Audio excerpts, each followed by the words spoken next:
వి gold trusted gold buyers. మీరు తాకట్టు పెట్టిన బంగారాన్ని విడిపించి ఈ రోజు ఉన్న మార్కెట్ ధరకు కొనబడును. స్వామి మంత్రం. ఎవరు ఈ స్వామి? లక్ష్మీ నారసింహస్వామి వారు. ఆ స్వామి దక్షిణ హస్తంలో ఉండబడేటువంటి దివ్యాయుధం సుదర్శనం. మొదట స్వామి వైభవాన్ని మనం కొంచెం చెప్పుకుందాం. స్వామి నవనారసింహ స్వరూపం, నవనారసింహ నవతత్వం. ఈ నవతత్వంలో మొదటి తత్వం ఉగ్రం.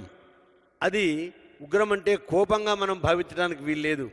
తన భక్తుడైనటువంటి ప్రహ్లాదుణ్ణి రక్షించటానికి తపరకరణం చెందినటువంటి అనన్య గతిత్వం కానీ, అనన్య శేషత్వం కానీ, అనన్య భావత్వం కానీ లేనటువంటి ఏకైక నిష్కామ్య గుణమే అది ఉగ్రము. ఆ ఉగ్రం ఎవరిని రక్షించింది? ప్రహ్లాద దానవ శిశోక్కిల భక్తిగమ్య, భక్తే గమ్యంగా ఉండబడేటువంటి ప్రహ్లాదుణ్ణి రక్షించింది. మరి మనకు కూడా ప్రకృష్టమైన ఆహ్లాదం కలిగిన ప్రహ్లాద తత్వం ఉంటే ఒక ప్రహ్లాదుడికి ఒక నారసింహస్వామి బహిర్గతమై మనకు దర్శనమిస్తాడు. అనోరణీయాన్ మహతో మహీయాన్, అణువులో అణువై పరమాణువులో పరమాణువైనటువంటి స్వామి ఎక్కడి నుంచి రమ్మంటే అక్కడి నుంచి మాత్రమే వచ్చాడు. లేకపోతే హిరణ్యకశిపుడు కాస్త తేడా వహిస్తాడు. అంగ పొడుదే అవన్ వియత్తోన్యన్ ఎన్ సింగిపిరానే, ఎప్పుడంటే అప్పుడు, ఎలా అంటే అలా అఘటనాఘటన సామర్థ్యాన్ని వహించి బ్రహ్మదేవుడు హిరణ్యకశిపుడికి ఇచ్చిన వరాలకు భేదం లేకుండా అభేదమయుడై స్తంభోద్భవుడై ఆవిర్భావం చెందినటువంటి దృశ్యమే ఆయన ఉగ్రస్వభావం, ఉగ్రరూపం. ఆ ఉగ్రం లోక కళ్యాణమే తప్ప లోక ఇతర కాంక్ష కాదు. ఇక వీరం, ఆయన వీరత్వం ఎలాంటి వీరత్వం అండి? ఎవరైనా తన యొక్క వీరత్వాన్ని పాండిత్యంలో కానీ, వైభవంలో కానీ, ఇతర విషయాల్లో కానీ సభాస్థానంలో వీరత్వాన్ని నిరూపించుకోవాలి. ఆ వీరత్వం ఎలాంటి వీరత్వం? దానవీరం, దయావీరం, ఇంద్రియ నిగ్రహ వీరం అనేటువంటి 9 రకాల వీరతత్వాలు ఏవైతే ఉన్నాయో ఆ తత్వాలన్నిటికీ కూడా పరాకాష్ట. అవి కూడా నవభక్తి సమన్వితంలో ప్రత్యక్ష పరోక్ష వాక్య వ్యంగ్యార్థాలలో కూడా అవి భక్తి రేవగరీసే భక్తికే అంకితం అవుతాయి.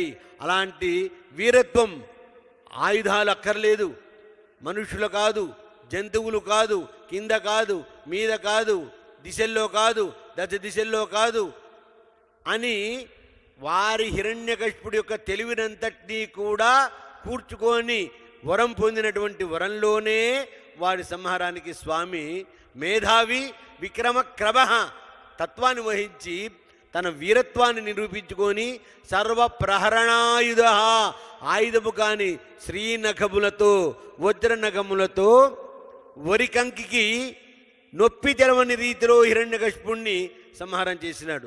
సహజంగా అయితే దెబ్బ తగిలితే నొప్పి లేస్తుంది, కానీ నొప్పి లేని భావన.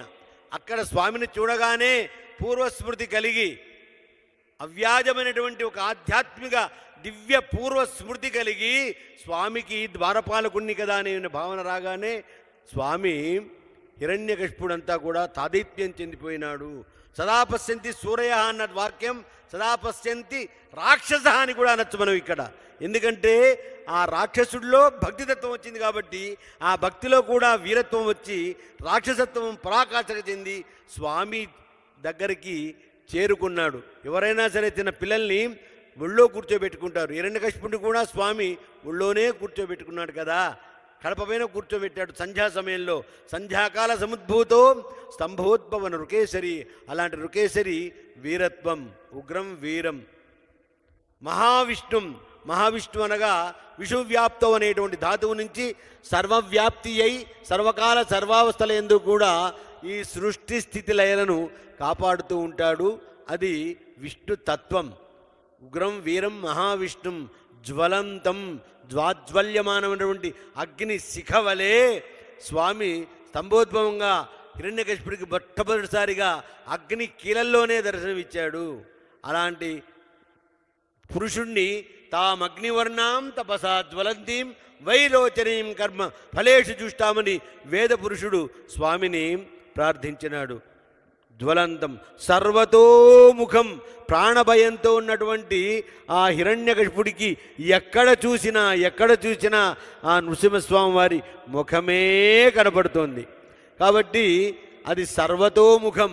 మనం ఏ ముఖంలో చూస్తామో ఒక వెలుగుతున్నటువంటి దీపం ఏ దిక్కున కాంతి ప్రసరణ చేస్తుంది అంటే అన్ని దిక్కులా ప్రసరించినట్టుగానే స్వామి ఎక్కడ చూసినా ఆ నృసింహస్వామి వారే కనపడుతున్నాడు. సర్వతోముఖం నృసింహం.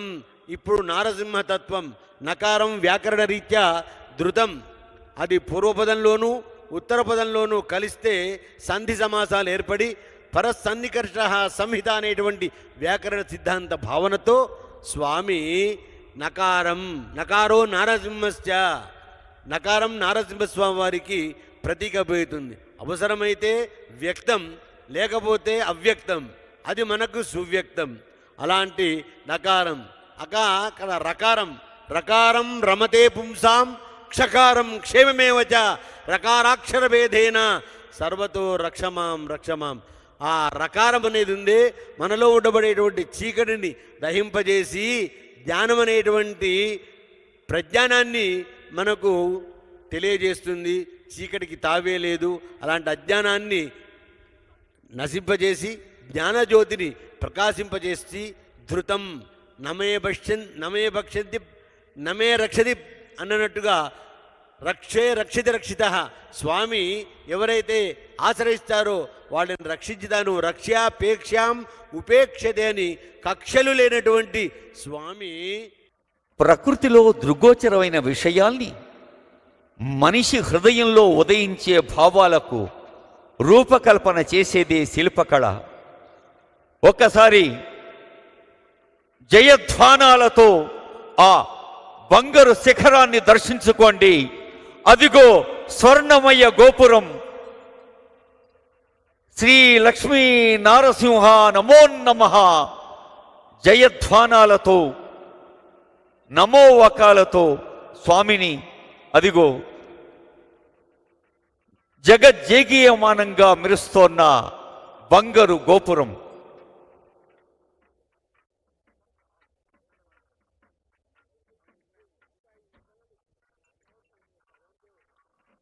భక్తి హృదయాలు ఆవిష్కరించబడ్డాయి. ప్రతి హృదయంలో భక్తి ఆవిష్కరించే సుముహూర్తం, పవిత్ర సందర్భం. తెలంగాణ రాష్ట్ర ప్రభుత్వం, దేవాదాయ ధర్మోదాయ శాఖ, యాదగిరి దేవస్థానం భక్తులకు ప్రపంచవ్యాప్తంగా ఉన్న భారతీయ సంస్కార అనురక్తులకు అన్ని వేళలా అన్ని విధాలా మంచి జరగాలన్న సంకల్పంతో అదిగో ఈ బంగారు శిఖరం ఆవిష్కరించబడింది. గౌరవనీయులైన ముఖ్యమంత్రి శ్రీ ఏ రేవంత్ రెడ్డి దంపతీయుక్తంగా ఈ అత్యంత పవిత్ర సందర్భంలో వారు పాల్గొంటూ ఉన్నారు. సహస్ర కుంభాభిషేక మహోత్సవం.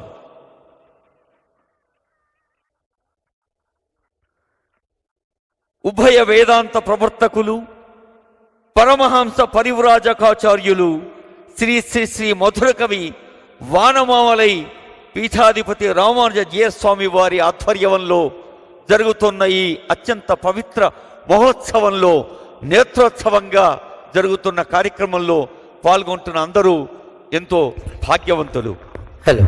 అదిగో సుదర్శన సందర్భం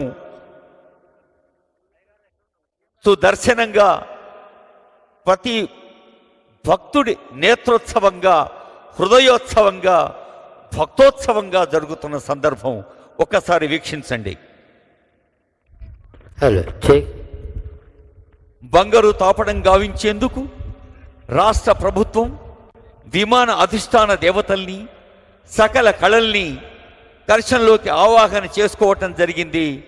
నవంబర్ 6వ తేదీ 2024 విమాన స్వర్ణమయం చేయటం కోసం గతంలో కర్షంలోకి ఆవాహన చేసుకున్న దేవతల్ని పాంచరాత్ర ఆగమ శాస్త్రరీత్యా పాంచాన్నిక పంచకుండాత్మక యాగం నిర్వహించింది ఈ దేవస్థానం ఈ రోజు దాకా.